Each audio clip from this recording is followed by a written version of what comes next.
Bienvenido, buscador de la verdad. Según avanza nuestro conocimiento y nuestra investigación continúa, vamos abriendo nuestra mente a una realidad cada vez más escalofriante y confusa. Una realidad que en ocasiones nos hace preguntarnos si estamos realmente preparados para afrontarla e indagar más en ella, o en cambio sería más conveniente cerrar nuevamente esa puerta que ya hemos abierto y tratar de aceptar aquella realidad tan simple y perfecta de la que muchas veces desearíamos no haber salido. Desde falsos dioses hasta un perpetuo engaño a la humanidad y un control insaciable de poder y dominio hacia nuestra especie, son tan solo la base de esta compleja historia. Mientras más profundo se hace el viaje hacia el interior, donde tratamos de hallar las respuestas a una verdad oculta, encontramos a su vez nuevas preguntas que se hacen inevitables. ¿Quiénes son? ¿Qué quieren de nosotros? ¿Por qué nos dominan? ¿O cuál es el fin? Son solo algunas de ellas. Por desgracia, una vez abres tu mente y ves el mundo desde esta única perspectiva, nada volverá a ser lo mismo. Por mucho que lo desees, por mucho que lo intentes y te esfuerces en regresar a tu anterior vida, es más que probable que seas incapaz de volver a recuperarla. Por ello, tratar de encontrar ese final a esta historia es parte de nuestro objetivo primordial, y el saber convivir y luchar contra ello es otra parte del mismo. Si con los vídeos anteriores hemos llegado a desajustar nuestros pensamientos, tratando de aceptar esta extraña realidad, ha llegado el momento de tratar de vislumbrar las bases de toda esta enorme red. Llamémoslos reptilianos, llamémoslos arcontes, falsos dioses, o si así lo deseas y no quieres creer en ello, humanos con ansia de poder. Existen, siguen controlándonos hoy día.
Cuando vuelves atrás en el tiempo, te das cuenta, gracias a entrevistas como la de Credo Mutua, que hay un conocimiento perdido que se nos ha estado ocultando desde los mismísimos orígenes de nuestra especie y muy probablemente a lo largo de toda nuestra existencia.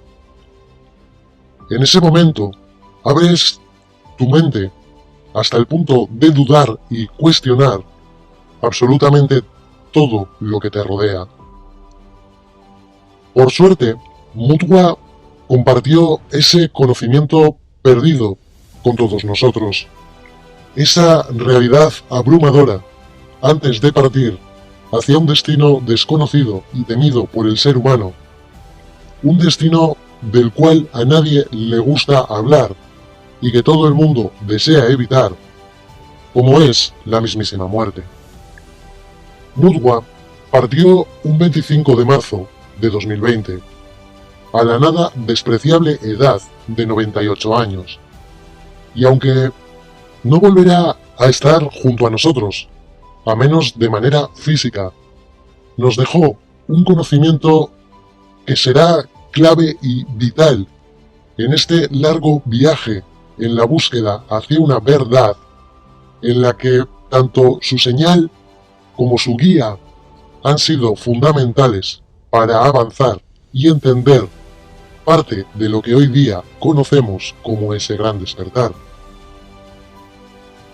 Cuando en un principio escuchas sus palabras, es muy probable que lo llegues incluso a cuestionar. Y es que todo lo que narra es tan complejo de aceptar y surrealista a la vez, que es capaz de provocar un tipo de reacción incierta en tu mente. Cuestionar y negar a este guardián del conocimiento, en un principio, puede ser algo normal.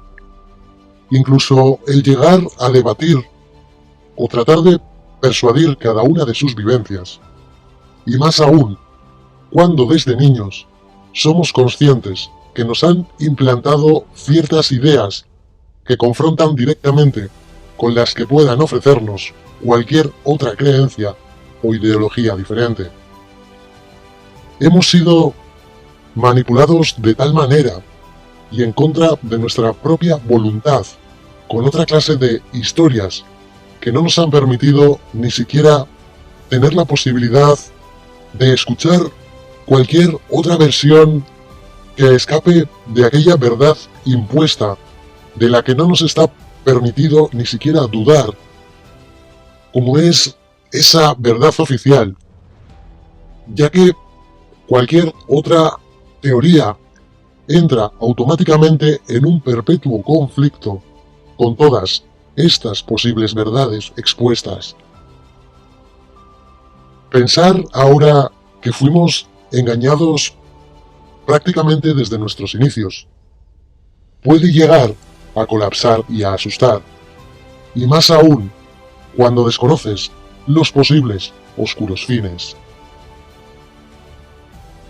Aún así, cuando asumes que la única manera posible de acercarte a una verdad aproximada es arriesgándote a indagar por ti mismo, te vuelves más y más consciente de cada descubrimiento que acompañará a ese viaje.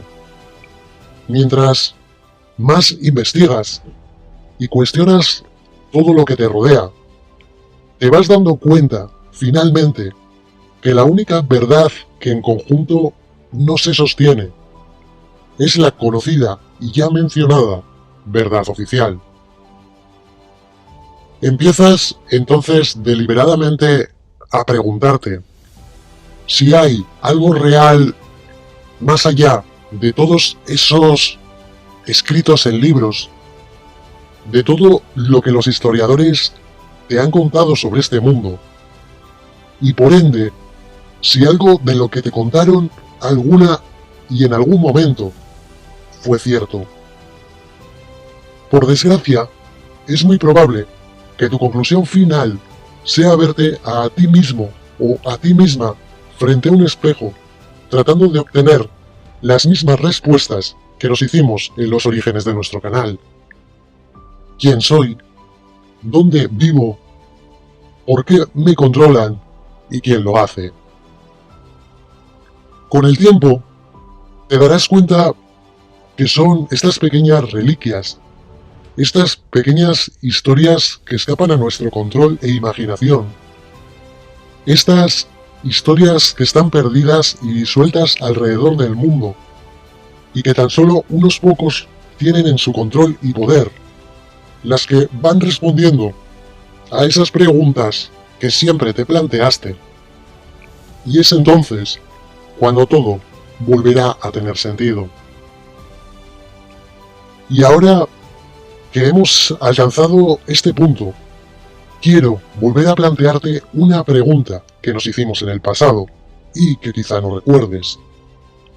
En una ocasión nos llegamos a plantear qué hubiese sucedido si en algún momento determinado de la historia una serie de gobiernos o gobernantes corruptos alcanzasen el poder creando una red común y de control dominada por cada gobierno y representante de la ciudadanía.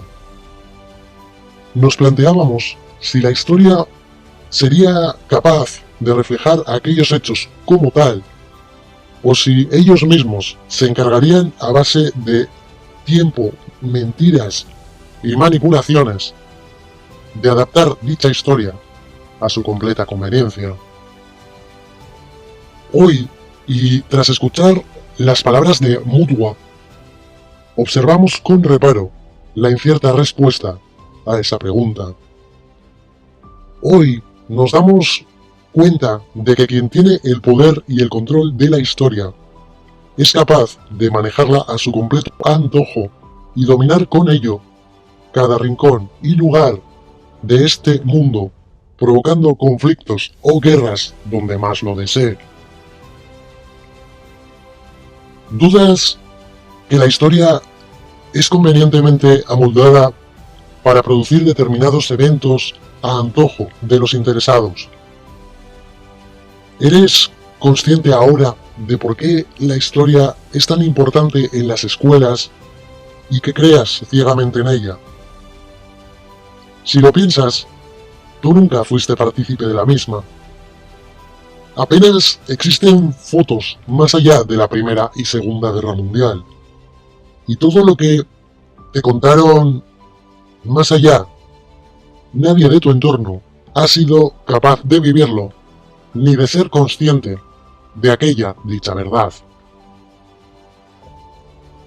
Tras escuchar la versión de Credo, podemos darnos cuenta de que el camino el cual elegimos recorrer podría ser el correcto. Aunque creer o no en sus palabras dependerá, como siempre, de nosotros mismos. Nuestro pensamiento, como siempre, es completamente libre de decidir el camino que desea recorrer hacia una verdad que nosotros desde los inicios ya llevábamos marcada y la cual pretendemos alcanzar. La historia hace tiempo fue manipulada y no hace falta centrarnos en la versión misma de Credo Mutwa. Algo, por ejemplo, más simplista y oficial serían las aventuras de Cristóbal Colón. Si tienes nacionalidad española, tendrás una idea preconcebida de que Colón descubrió América, y en España sería en aquellos tiempos bautizado como un héroe. Pero si de repente te planteas el cuestionar esta versión y buscas la verdad opuesta, la versión de América Central o América del Sur, es muy probable que te lleves una gran sorpresa, ya que no entenderás en absoluto lo que podemos leer en esta noticia de la CNN y titulada ¿Por qué Cristóbal Colón no fue el héroe del que aprendimos en la escuela? Aquí podemos leer: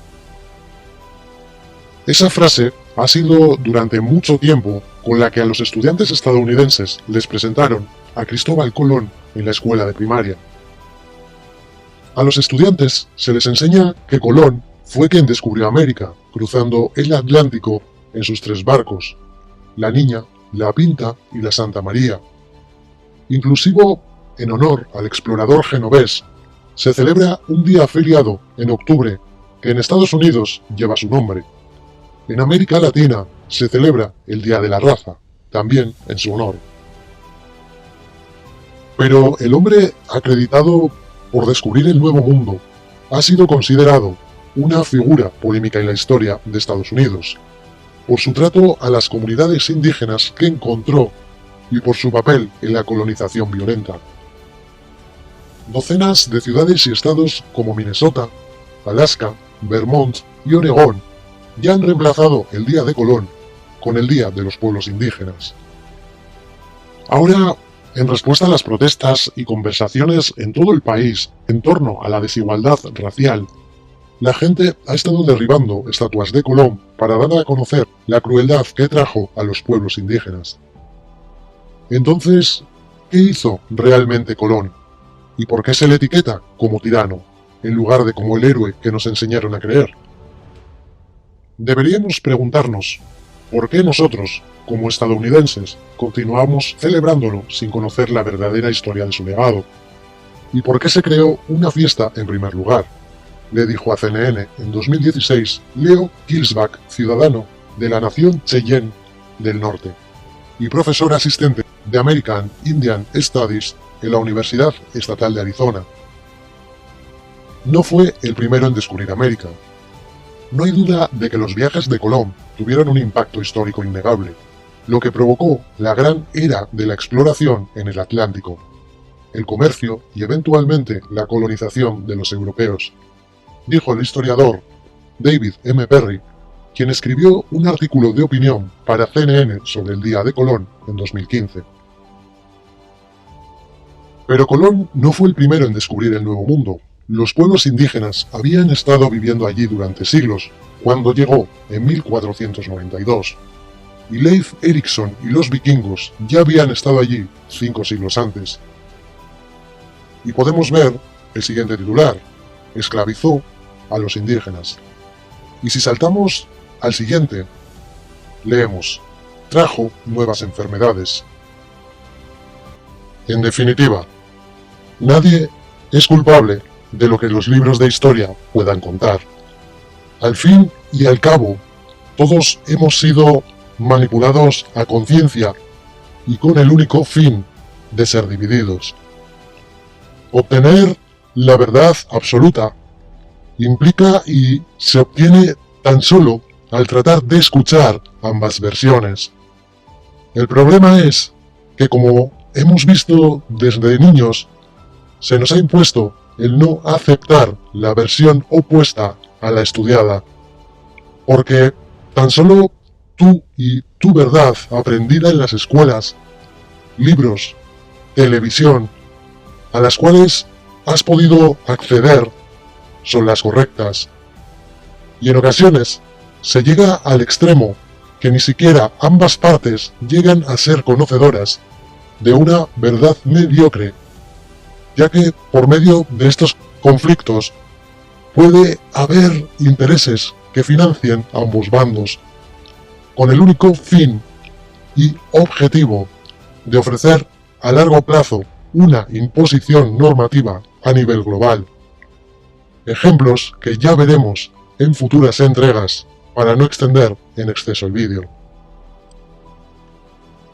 Existen, por lo tanto, ciertas historias y conocimientos que, ya sea por quién y cómo las narran, te hacen sentir que sigues el camino correcto.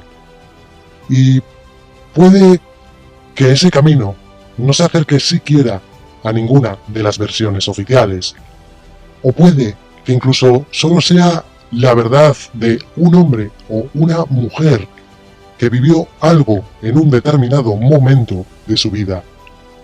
Pero gracias a que accedes a ese, digamos, conocimiento, sinceridad, objetividad, y llegas a percibir esa verdad en su mirada y sus palabras. Y al contar sus historias, como en el caso de Mutwa, te das cuenta de que algo no anda bien en el sistema. Al final, como siempre, tú, y solo tú, debes decidir el camino que debes aceptar y seguir, porque da por hecho que será el único camino correcto. Mutwa era un denominado guardián y portador del conocimiento. Nos contaba cómo en su pueblo veía constantemente guerras que en un principio iban dirigidas a gobiernos, y nos hablaba de cómo esas guerras sorpresivamente se fraccionaban entre sí con el tiempo, produciendo finalmente conflictos y división entre los mismos habitantes de sus pueblos, e incluso de aquellas mismas ideologías que se habían rebelado contra ese sistema. Batallas que él mismo define como extrañas e ilógicas. Es fascinante ver cómo estas historias que nos narran no tan solo suceden en África, sino que, a diferencia de lo que pensamos, suceden alrededor de todo el mundo. Y aunque no lo creamos, muy probablemente hoy día seamos partícipe de una de ellas. Cuando existe cualquier tipo de rebelión que une de alguna manera al pueblo, pareciera que ciertas fuerzas influyen en la división del mismo. Nos logran fraccionar tanto que el simple hecho de unirnos en una única visión contra un objetivo común es algo que en ocasiones parece prácticamente imposible, ya que siempre habrá cualquier tipo de diferencia social o categórica que vaya en contra de tu idea o pensamiento. Y lo que es peor aún, proveniente del mismo pueblo y hacia el mismo pueblo. Es lo que podemos denominar como el divide y vencerás. Lo mismo que sucede tanto con partidos políticos como las mismísimas religiones. Entre los casos más recientes tenemos la supuesta situación actual. Independientemente de creas o no en lo que está sucediendo, nos encontramos ante un extraño reto que llega casualmente en un momento preciso, y vamos a ver el porqué. ¿Recordáis el mundo un año atrás? Antes de que comenzase esta situación que afrontamos hoy, como es la que denominaremos emergencia global. Y vamos ahora a echar un vistazo a esta noticia del 23 de diciembre de 2019. El 2019, año de las protestas en el mundo. Repaso por el año que termina marcado por diversas manifestaciones que dieron lugar a movimientos populares a gran escala en 17 países de Sudamérica, Europa, Medio Oriente y Asia. Si vamos hacia abajo, ya podemos ver por encima todos estos conflictos. En todos los lugares del mundo sucedía algo extraño. Una rebelión. Una rebelión un tanto especial en todos y cada uno de los rincones del mundo. Pasamos a esta otra noticia. Más de lo mismo. El año de las protestas sociales en todo el mundo. Desde Hong Kong hasta Irán, Francia o Zimbabue, los manifestantes han salido a las calles para protestar contra el gobierno y exigir mejoras sociales. Aunque las protestas latinoamericanas se produjeron durante otoño, mucho antes ya había habido numerosas manifestaciones por todo el globo, y aunque algunas ya han acabado, otras continúan más vivas que nunca. Si vamos bajando, podremos ir viendo los conflictos. Zimbabue se une por el aumento del precio de la gasolina. Argelia impide el quinto mandato de Bouteflika. Haití se une para exigir renuncia de Jovenel Moïse. Día de la Mujer y contra el cambio climático. Hong Kong consigue frenar la ley de extradición. Puerto Rico consigue la dimisión de Ricardo Rossello. Papúa unida contra el racismo. Honduras exige la renuncia de Orlando Hernández. Irak se une para pedir mejoras en los servicios públicos. Y así a lo largo de muchísimas manifestaciones en cada rincón del mundo. Saltamos ahora a esta conveniente noticia del periódico La Vanguardia, titulado El virus de las protestas por el mundo. Y todo esto, recordemos, antes de todo este evento actual. Un virus recorre el mundo. Salta de país en país, de continente en continente. Ataca a regímenes autocráticos, a estados fallidos, a democracias que no se han desembarazado de pasados dictatoriales y a las democracias consolidadas. A ricos y a pobres, a colonizados y a colonizadores, a ciudadanos curtidos por la violencia y a quienes solo han conocido la paz. Es el virus de la protesta. El año 2019, y de forma acelerada, los 2 últimos meses hemos asistido a una explosión de protestas alrededor del planeta. Argelia, Bolivia, Cataluña, Chile, Colombia, Ecuador, Egipto, Francia, Georgia, Guinea, Hong Kong, Irak, Irán, Líbano, Reino Unido, etc. La lista se alarga cada semana. Los expertos solo ven un precedente comparable en el revolucionario 1848 o los tumultuosos años 60.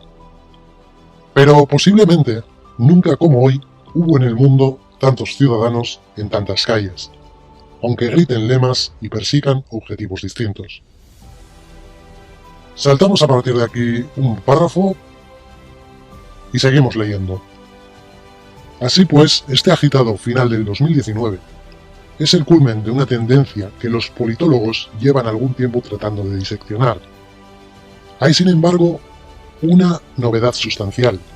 Es la primera vez que las protestas se producen en todas las regiones y todo tipo de sistemas políticos.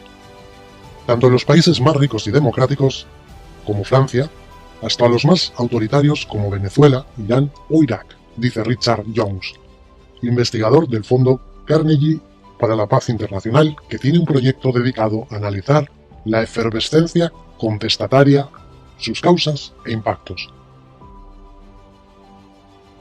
¿Por qué hierve el mundo? Un impuesto a WhatsApp puso en ebullición a los libaneses. En Chile fue la subida del billete del metro. En Francia e Irán, del combustible. Una ley de extradición en Hong Kong. En Argelia, el empeño de un presidente decrépito por un 5º mandato. En Bolivia, un fraude electoral, una sentencia judicial en Cataluña. Los detonantes, como las demandas y los contextos, no podrían ser más distintos, pero ¿existe algún patrón profundo? Está pasando algo en la relación del ciudadano con el Estado, con el poder público. Observamos una frustración con sus gobiernos, a quienes acusan de no dar respuesta a sus demandas. Y lo observamos tanto en democracias como en regímenes no democráticos. Ese es el nexo de unión entre las protestas, afirma Jones. El mismo análisis hace Branko Milanovic, execonomista jefe del Banco Mundial. El único paraguas que las engloba, afirma, es la antipatía hacia la autoridad y la combinación de un creciente cinismo hacia los políticos, sobre todo entre los jóvenes, y el sentimiento de que los gobernantes menosprecian al ciudadano.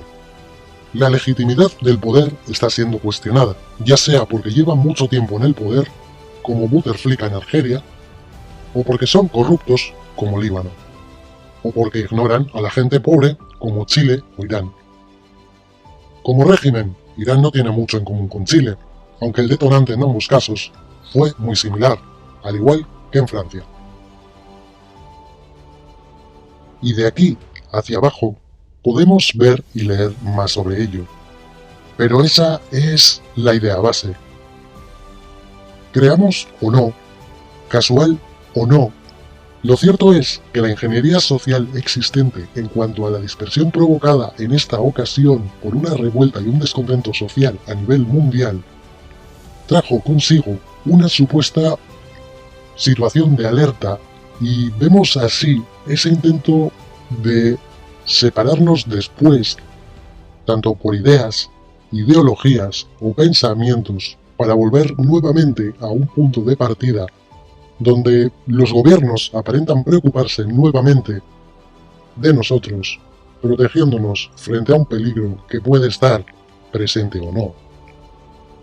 Lo que indirectamente nos confirma todo lo que Credo Mutua narró en su entrevista. Y queda claro que alguien en concreto, alguna sociedad, algún ente, no le interesa la unión del pueblo ni de sus ciudadanos. Si os fijáis bien, todas estas manifestaciones han sido hoy día casualmente frenadas, desapareciendo en el más absoluto olvido, y hoy día casi nadie las recuerda. Pregúntate, ¿qué pasó? Y más aún, pregúntate, ¿qué pasó desde entonces y qué cambió en la sociedad? Como podrás imaginar, aquella rebelión quedó centrada actualmente en una disputa campal entre ciudadanos. Si llevamos mascarilla o no, si creemos en el virus o no, si queremos la vacuna o no, si somos irresponsables o no. ¿Y qué pasa hoy si quieres manifestarte? Que seguramente estará prohibido hacerlo, con excusas como la distancia social. Creamos o no en ello, es el ejemplo perfecto de una situación casual que consiguió frenar el mundo de una revuelta contra el Estado y sus gobernantes. Pero, si lo pensamos, estos planes no pueden ser elaborados por una única mente, y mucho menos una mente humana. Un plan puesto a punto en un momento concreto, sincronizado a escala global y en completa concordancia. ¿A qué tienen miedo? ¿Somos quizá demasiados? ¿Qué pasaría si el ser humano despertase contra estas entidades? Y ahora, ¿existen esos seres? ¿Hablaban otras culturas de ellos? Si retrocedemos en el tiempo y hacemos un viaje por todas las culturas existentes, nos daremos cuenta que toda la temática de la creación del ser humano va vinculada a algún ser reptil, desde las representaciones de la serpiente de Adán y Eva.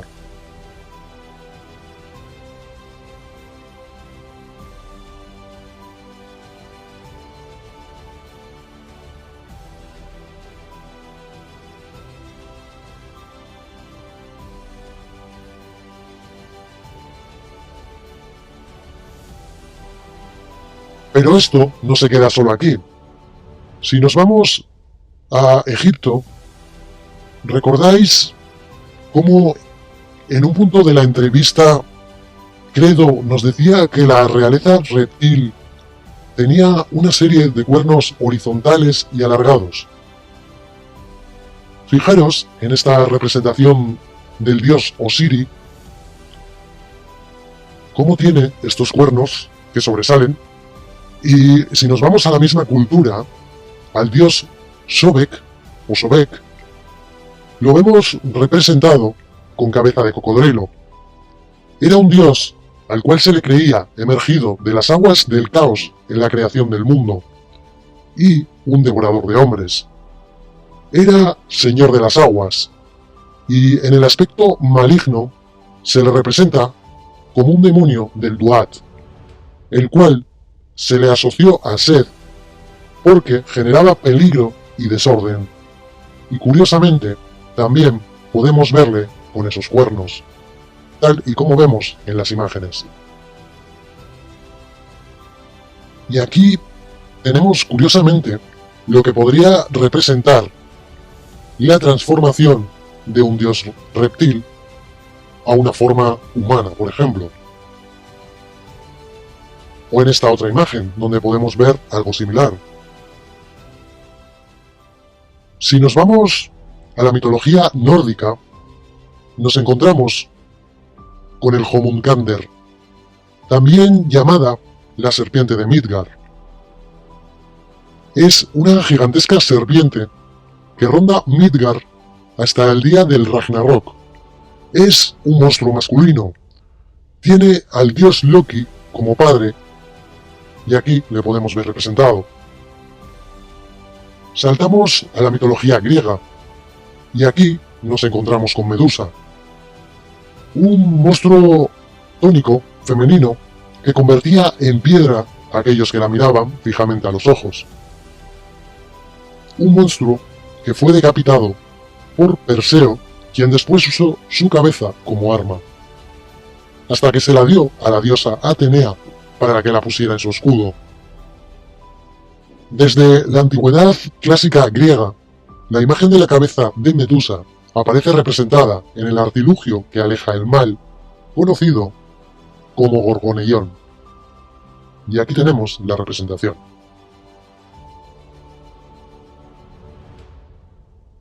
Equidna, por su parte, era una monstruosa ninfa, nacida, eso sí, de la sangre del cuello de Medusa, cuando aquella fue decapitada por Perseo.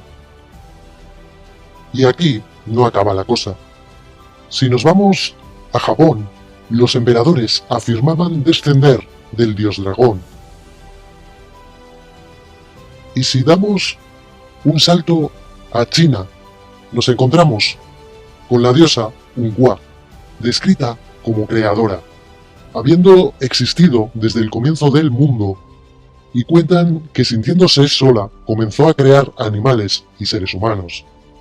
El primer día crearía el gallo, el segundo el perro, el tercero la oveja, el cuarto el cerdo, el quinto la vaca, el sexto el caballo, y el séptimo comenzó a crear a los hombres usando arcilla amarilla. En el marco de la mitología hinduista, los nagas son descritos como un tipo de seres o semidioses inferiores con forma de serpiente. Y por su parte, las tribus australianas veneran a la madre creadora de la vida, la serpiente arcoíris, de la cual cuentan que hace millones de años la Tierra era un espacio vacío donde descansaba la gran serpiente, pero un día despertó y salió a la superficie. Y así, por prácticamente todas las culturas que queramos recorrer. Encontramos en ella figuras y representaciones reptiles. Es posible que estos seres nos gobiernen actualmente. ¿Está sometido el ser humano en este mundo tal y como vimos en el vídeo de la prisión sin rejas?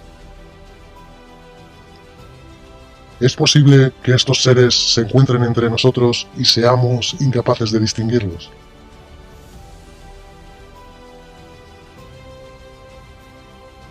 Quizá su tecnología sea capaz de ocultarlos tal y como nos mostraba la antiquísima serie V. Quizá puedan ocultarse mediante los campos de visión de los que ya hablamos en el Almirante Byrd y mostrarse tal y como quieren. O es probable que pacten a través de ciertos seres humanos que se presten a ser utilizados como avatares o a cambio de poder terrenal y económico. ¿Son nuestros gobernantes y los poseedores de las grandes fortunas de este mundo quienes estarían al servicio de los arcontes, reptiles? ¿O son simplemente seres humanos con ansias de poder que han sido representados como reptiles? Desde luego, la historia nos cuenta que estos seres nos han dominado en todas las culturas y religiones. Y es muy probable que todas las organizaciones supranacionales dirigidas y organizadas por estos gobernantes corrompidos estén al servicio del poder de estos falsos dioses. ¿Cómo podían unas culturas comunicarse con otras y ponerse de acuerdo en representar lo mismo a través de diferentes partes del mundo? En todo esto indagaremos en próximos vídeos. Este jueves 5 pondré a tu disposición una parte de un documental que explica cómo estamos controlados mediante élites de poder. No lo subo al completo porque es probable que lo eliminen, así que traigo la parte para mí más importante del mismo. Recuerda que si tienes mente abierta, eres bienvenido al canal. Estoy encantado de que estés al otro lado. Gracias por unirte y participar en esta comunidad. Juntos viajaremos en busca de la verdad y da por hecho que la encontraremos.